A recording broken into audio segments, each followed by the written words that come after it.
Lucas capítulo 15, a partir do verso 25.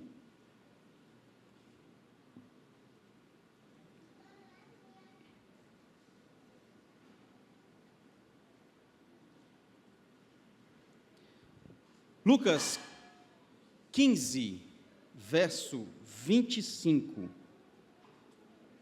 diz assim: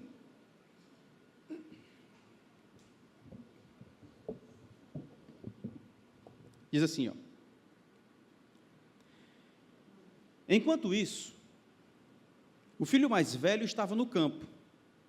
Quando se aproximou de casa, ouviu a música e a dança. Então chamou um dos servos e perguntou-lhe o que estava acontecendo. Este lhe respondeu: seu irmão voltou e seu pai matou um novilho gordo porque o recebeu de volta são e salvo. O filho mais velho encheu-se de ira e não quis entrar. Então seu pai saiu e insistiu com ele. Mas ele respondeu ao seu pai: olha, todos esses anos tenho trabalhado como seu escravo ao teu serviço e nunca desobedeci às tuas ordens. Mas tu nunca me deste nenhum cabrito para eu festejar com os meus amigos. Mas quando volta para casa este teu filho, que esbanjou os teus bens com as prostitutas, matas o novilho gordo para ele? Disse o pai: meu filho, você está sempre comigo, e tudo o que eu tenho é seu, mas nós tínhamos que celebrar a volta deste seu irmão e alegrar-nos, porque ele estava morto e voltou à vida, estava perdido e foi achado. Amém. Essa parábola extremamente conhecida, que a gente convencionou chamar de a parábola do filho pródigo.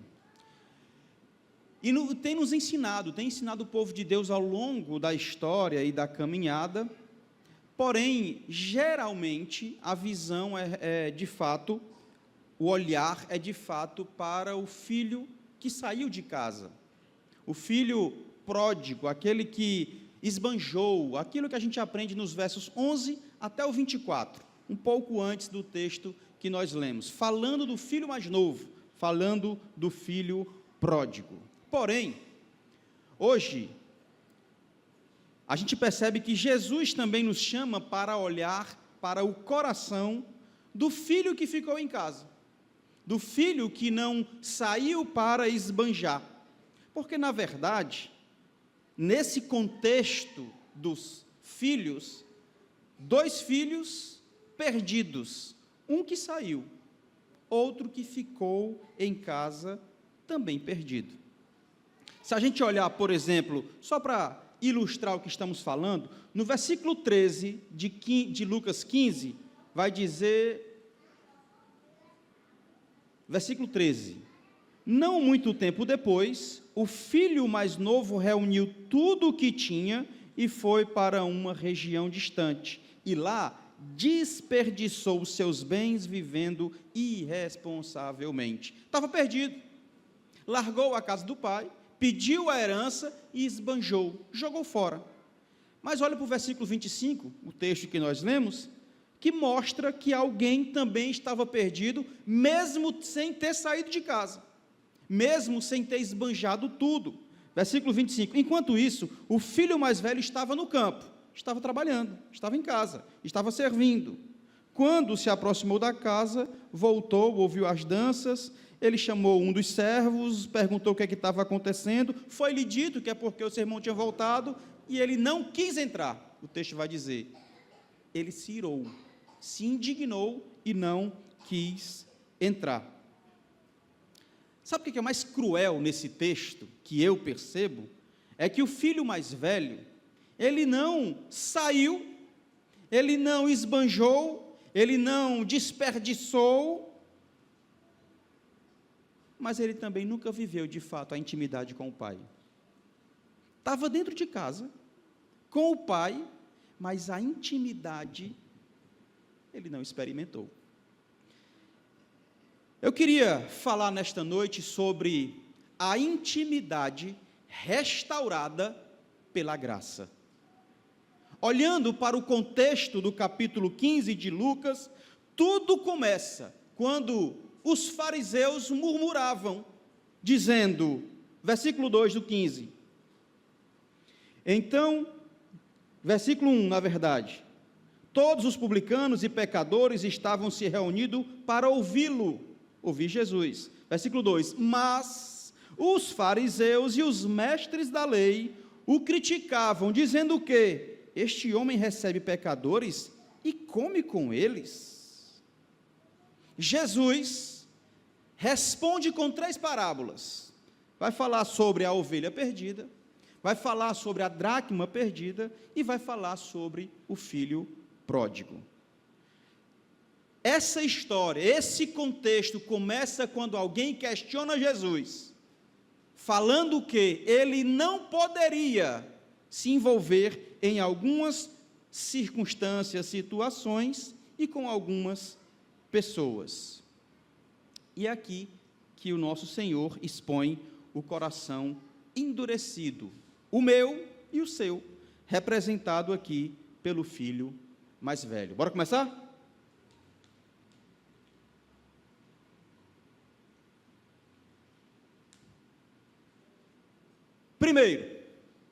Primeiro ponto que a gente vai destacar. Enquanto isso, o filho mais velho estava no campo, estava servindo, estava vivendo uma vida marcada por atividade, por serviço. Isso é bom ou é ruim, meu povo? É bom. Você servir, você ajudar, você fazer, você ter responsabilidades, você trabalhar. Ele de fato estava trabalhando, ele estava ocupado, não era nenhum desocupado, ele estava sendo responsável. Ele não foi irresponsável neste caso. Só que tem um erro comum aqui, que muitos de nós vivenciamos, que é fazer para Deus, sem estar com Deus. Eu faço, em nome de Deus, mas de fato eu não estou fazendo, tendo um relacionamento com Ele. Tem um livro que é muito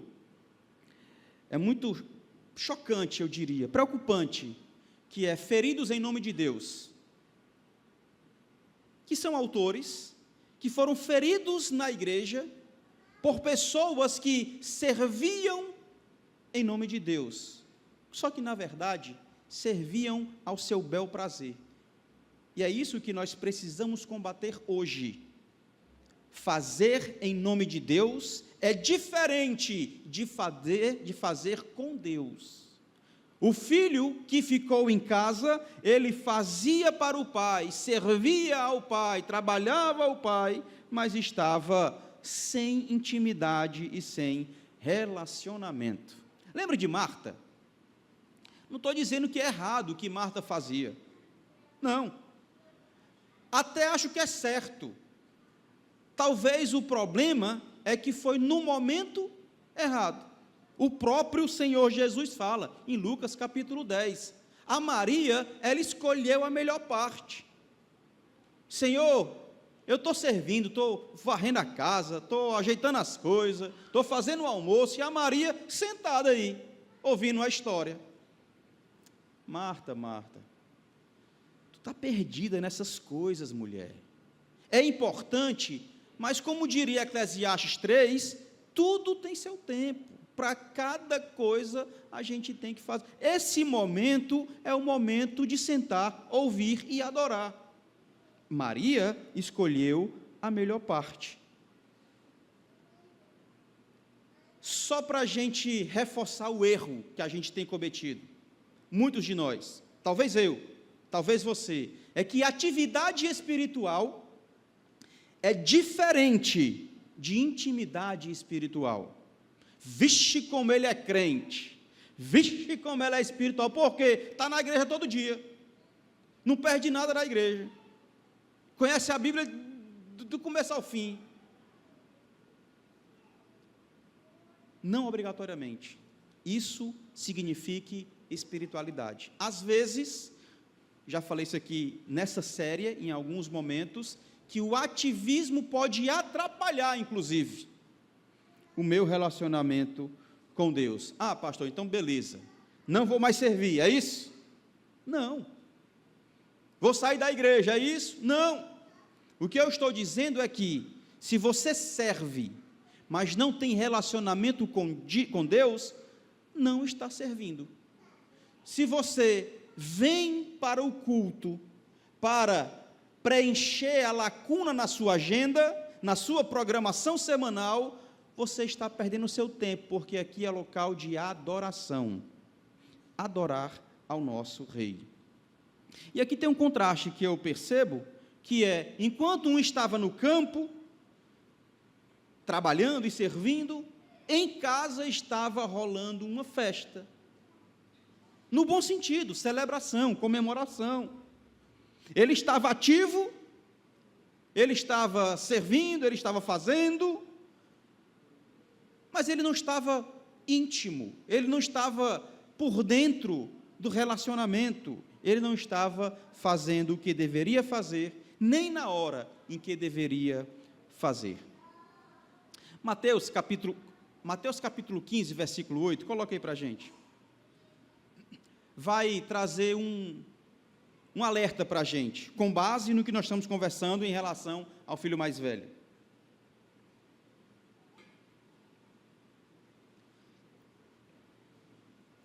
O que eu percebo aqui é que muitos estão dizendo que estão servindo, mas não têm vida com Deus. Aí chega num momento que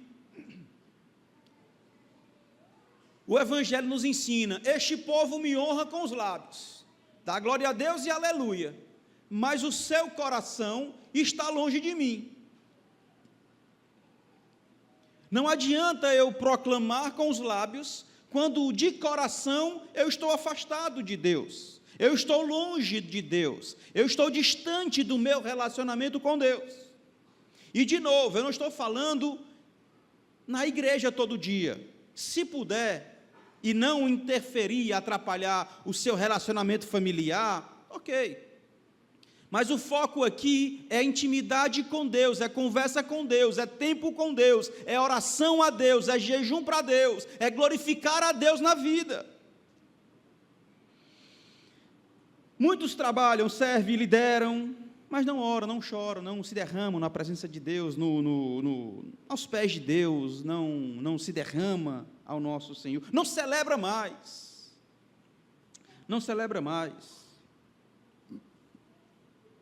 de forma que podemos estar em casa, ou na casa de Deus, mas distante de Deus. Só que agora chega no 26, que fala algumas coisas legais que eu percebo, sabe? Algumas reações que vai revelar o meu coração, e aí é o espelho, eu olho para o Evangelho e falo: caramba, eu estou fazendo isso? Caramba, será que eu estou vivendo dessa forma? Versos 26 e 27, vai dizer assim, ó: então chamou um dos servos e perguntou o que estava acontecendo. Ele respondeu: foi o teu irmão que voltou, macho, e o teu pai matou um novilho gordo, porque o recebeu de volta são e salvo. Ouviu a música, descobriu que o irmão estava de volta, descobriu que estava tendo uma festa de comemoração e celebração pela vida do irmão, e a reação não foi de alegria. Como é que foi a reação aí? Versículo 28, o filho mais velho encheu-se de ira, ficou chateado, ao invés de se alegrar, ele ficou chateado, se indignou. Não sei se eu diga ou não diga? Será que a gente tem se alegrado com o sucesso do irmão e da irmã? Ou a gente faz birra, não quer entrar e não quer participar da festa?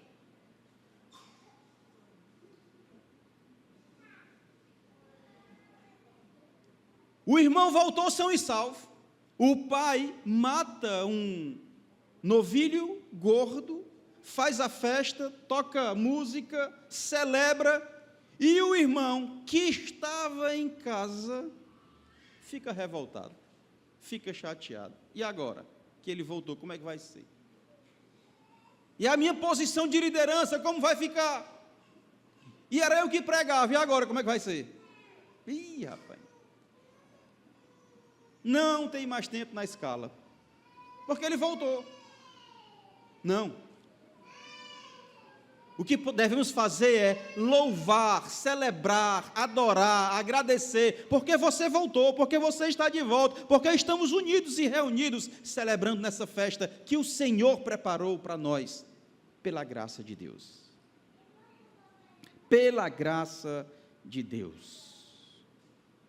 Meus irmãos, quando a gente perde a intimidade, nós perdemos a capacidade de celebrar a graça de Deus. Nós perdemos a capacidade de perceber o Deus operando em nosso meio. Agora o que eu acho massa aqui no versículo 28, é que diz assim, ó, vê se é o 28. O filho mais velho encheu-se de ira e não quis entrar. Ok. Aí o complemento fala o quê?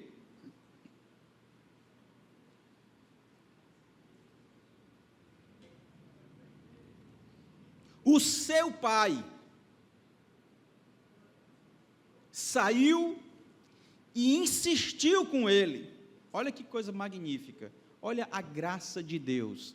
Eu sou ruim, fico revoltado, porque quem está louvando é o Júnior e não eu. Fico chateado, porque ele está sendo exaltado e não eu. Aí Deus vai ao meu encontro. É graça, meus irmãos. Não sou eu, meus irmãos. É porque eu sou tão espiritual que eu vou reconhecer. Não. O Pai insistiu, inclusive, comigo. Se não fosse Ele, eu não estaria no meio de vocês, junto com vocês. Porque o Pai sai e insiste. Primeiro, vê o versículo 20, bota o 20, vai, bota o 20. Olha, esse Deus não é gente não. Não, é gente, ou é Deus mesmo, é Deus, é grande. Esse Deus, olha, presta no 20 aí, ó. Versículo 20. A seguir, levantou-se e foi para seu pai. Estando ainda longe, foi o que aconteceu. O seu pai viu o seu filho e foi até ele, abraçou. O pai foi receber o sem vergonha. Aí no 28, o pai vai até o filho mais velho, sem vergonha também. É graça, meus irmãos. É o Deus que nós adoramos que toma a iniciativa. É Deus que vai até o filho mais novo, é Deus que vai até o filho mais velho, é Deus que vai àquele que largou tudo e abandonou a casa, e é Deus que vai até aquele que ficou em casa, mas vazio de Deus. É Deus que me visita e que te visita. A graça, ela alcança o perdido em qualquer situação. Aquele que está longe, a graça vai até ele. Aquele que está aqui dentro, perdido, vazio, a graça alcança ele. Sabe por quê? E eu acho bom. É porque Deus não desiste de nós. Aquele que foi entregue, ele não vai deixar escapar nenhum. Nenhum ele vai deixar escapar. É graça, é soberania, é o poder do nosso Deus. Mas ele é rebelde, pastor. Tu também é, macho. Sem a graça de Deus, nós somos rebeldes, mentirosos, religiosos, vazios. Mas a graça de Deus, que enche o nosso coração, faz com que a gente reconheça a sua soberania, e ele vem até nós. Apocalipse capítulo 3, bota aí 20, 3, 20, também é um texto legal.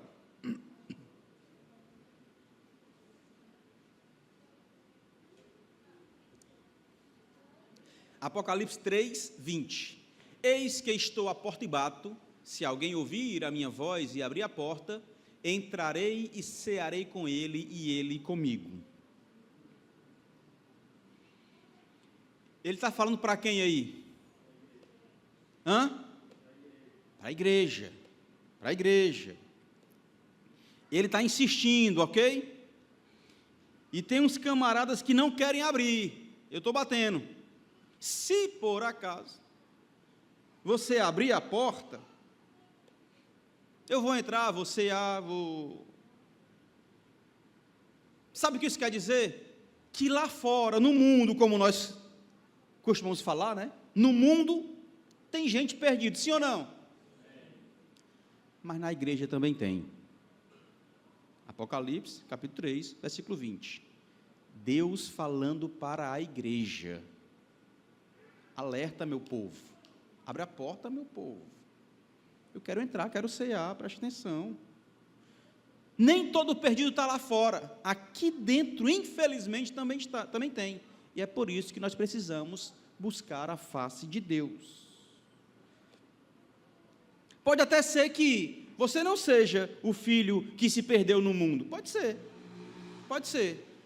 Pode ser que você não esteja perdidão por aí, fazendo o que não deve. Pode ser.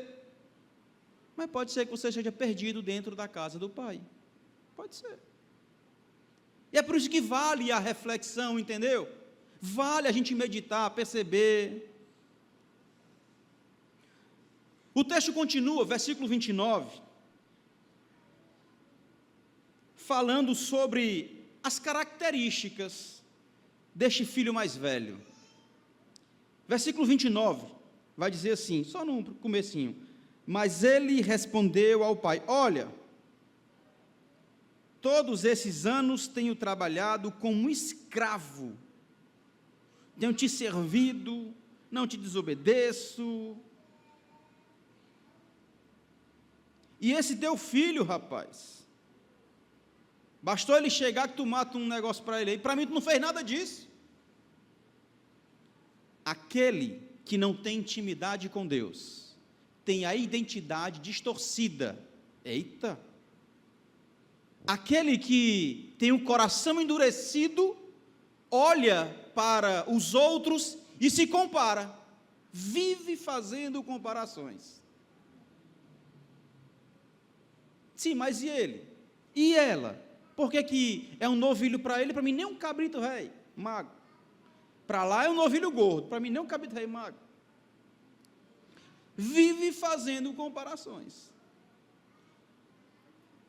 Além do mais, o texto vai dizer: tu nunca me deu, te sirvo há anos, tu nunca me deu, fazendo comparações, mas também se sentindo injustiçado. Olha que negócio cruel. Eu acabei de falar que é a graça. Aí agora, eu olho para este filho, ele se sentindo injustiçado. Nunca me deste, rapaz. Tu não merece não, meu amigo. E ele fala assim, ó.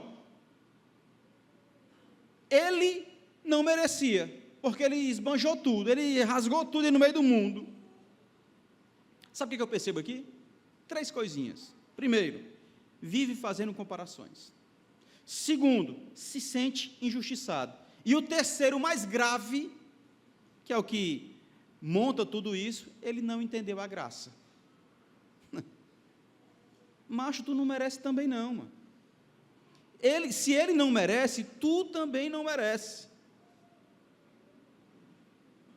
Para mim e para você, nós somos o que somos, temos o que temos, podemos o que podemos, pela graça de Deus.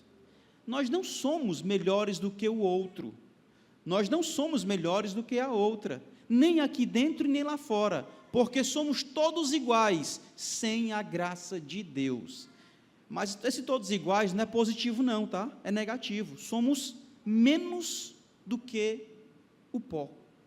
Somos nada em relação ao outro, sem a graça de Deus. Então, reforçando o que eu falei, o problema principal aqui é a distorção da identidade. Ele se vê como escravo, não é? Ele não se vê como filho, se vê como escravo. Ele vê o pai dele como um patrão, não vê como o pai, aquele que pode contribuir e ajudar. E eu percebo que sem intimidade a gente tem a nossa identidade distorcida. O que é mais lindo aqui, magnífico, é a resposta do pai. Olha o que é que o pai vai falar. Olha o que é que o pai fala. Mas quando está de volta, versículo 31. Disse o pai: filho, ou meu filho, relacionamento. Meu filho, tu sempre estás comigo. Companhia, parceria. Meu filho, tu sempre estás comigo e tudo que é meu é teu. Relacionamento com Deus. Nós temos companhia de Deus e temos a herança de Deus. Nós temos a herança de Deus. Tudo que é do Pai é do Filho. Deus nos dá a sua herança. Nós temos a vida eterna. Nós temos o necessário porque o Pai nos dá. Quando eu tenho intimidade e busco a intimidade, quando eu consigo entender a intimidade, eu consigo perceber quem é o Pai. Aliás, quem Deus é. Deus é quem? Acertou. Vamos tentar de novo, né? Ver se mais alguém sabe também. Quem é Deus? É o Pai. Aí sim. Quem nós somos? Filhos. E o que é que nós já temos nele? Tudo. Porque tudo que é dele é nosso. Tudo que é dele é nosso. Aí ele chega aqui no versículo 32, ele fala assim, ó: mas nós tínhamos que celebrar a volta do teu irmão, tínhamos que celebrar, tínhamos que comemorar. O pai não discute com o filho, teologia, não discute com o filho sobre qualquer coisa, não sei se eu diga, dizer não. Ele não acusa o filho, não acusa o filho, não discute com o filho. O que é que ele faz? Vem para a festa também, macho. É mesmo, eu podia ter feito um negócio para ti também. Eu não fiz não, mas vem para a festa, né? Aproveita, vem para a festa. Cara, quando não tem água de coco, eu fico assim,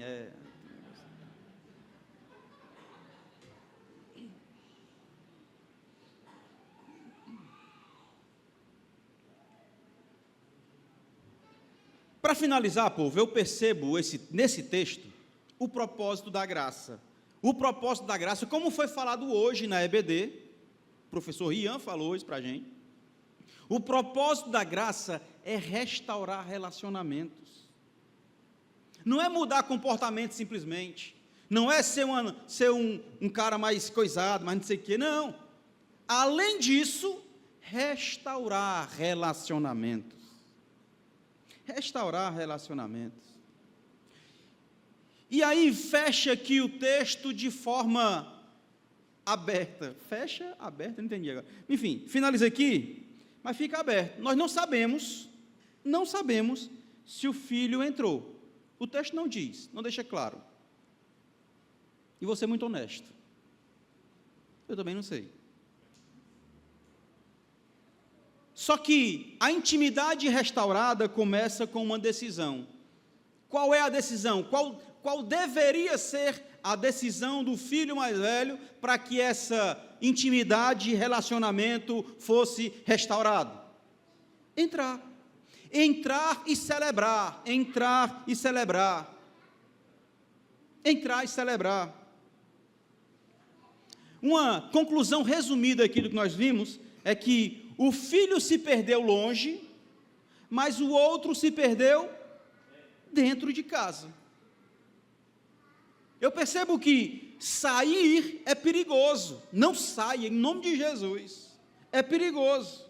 Mas ficar e perder o coração de filho se colocar como identidade distorcida de escravo, o pai como patrão, também é muito perigoso. Ou seja,